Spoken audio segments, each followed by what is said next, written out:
നല്ല സിനിമയായിരുന്നു.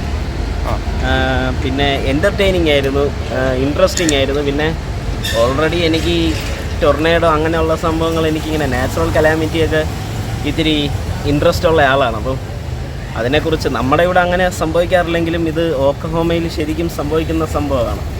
അത് പേര് കേട്ട സ്ഥലമാണ് ഈ ടൊർണേഡോയ്ക്കും. അങ്ങനെ നോക്കുമ്പം അവിടുത്തെ കഥയാണ് കാണിച്ചിരിക്കുന്നത്. നല്ലതായിട്ട് കാണിച്ചിട്ടുണ്ട്. വിഷ്വൽ എഫക്ട്സ് ഒക്കെ നല്ലതായിരുന്നു. ആക്ടിങ് ഡെയ്സി എഡ്ഗർ നല്ല അഭിനയമായിരുന്നു. ഗ്ലെൻ പവൽ ആക്ടറെല്ലാം നല്ല രസമായിട്ട് ചെയ്തിട്ടുണ്ട്. പിന്നെ 2 hours കംപ്ലീറ്റ്ലി അവർ യൂസ് ചെയ്തിട്ടുണ്ട്. എല്ലാം നല്ല കണ്ടൻറ്റ് കൊണ്ട് നന്നായിട്ട് നിറച്ചിട്ടുണ്ട്. പിന്നെ ഫില്ലറായിട്ടൊന്നും തോന്നിയിട്ടില്ല, ബോറൊന്നും അടിക്കില്ല. എനിക്കിഷ്ടപ്പെട്ടു. ലാഗ് എനിക്ക് തോന്നിയില്ല. എല്ലാവരുടെ അഭിനയമൊക്കെ എങ്ങനെയുണ്ട്? അത് എനിക്ക് നല്ല ഇഷ്ടപ്പെട്ടു. എനിക്ക് ബോറൊന്നും അടിച്ചില്ല. നല്ല പടത്തെ കുറിച്ച് എന്താണ് ശരിക്കും?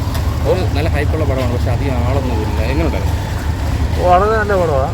ഇതിൻ്റെ ഇയാളുടെ മുമ്പത്തെ പടം നമ്മൾ കണ്ടിട്ടുണ്ട്, മിനാരി എന്ന് പറഞ്ഞിട്ട്. നല്ല രസമുള്ള പടമാണ്. അത് ഓസ്കാർ നോമിനേഷന് പോയ പടമാണ്. ഇതും എന്തെങ്കിലും കിട്ടണം, വേറെ കിട്ടേണ്ട പടമാണ്. നന്നായിട്ടുണ്ട്, എൻഗേജിങ് ആണ്. എന്തെങ്കിലും ലാഗ് വല്ലതും ഉണ്ടോ പടം? ഇല്ല, കൂടി പോകുന്ന പടം. പടത്തിൽ എടുത്തു പറത്തൊക്കെ എന്തെങ്കിലും തോന്നുന്നു? എല്ലാം നന്നായിട്ട് എടുത്തു പറയുന്നതൊക്കെ അതിനുള്ള ഒന്നുമില്ല, എല്ലാം ഒരുമിച്ച് നന്നായിട്ട് പോകുന്നുണ്ട്. കൊടുക്കുന്ന പൈസയ്ക്ക് വർത്ത് തന്നെയാണ്. പിന്നെ ഉറപ്പായിട്ടും ഒരുപാട് ഷോസ് പറഞ്ഞ ആൾക്കാർ കാരണം തന്നെയാണ്.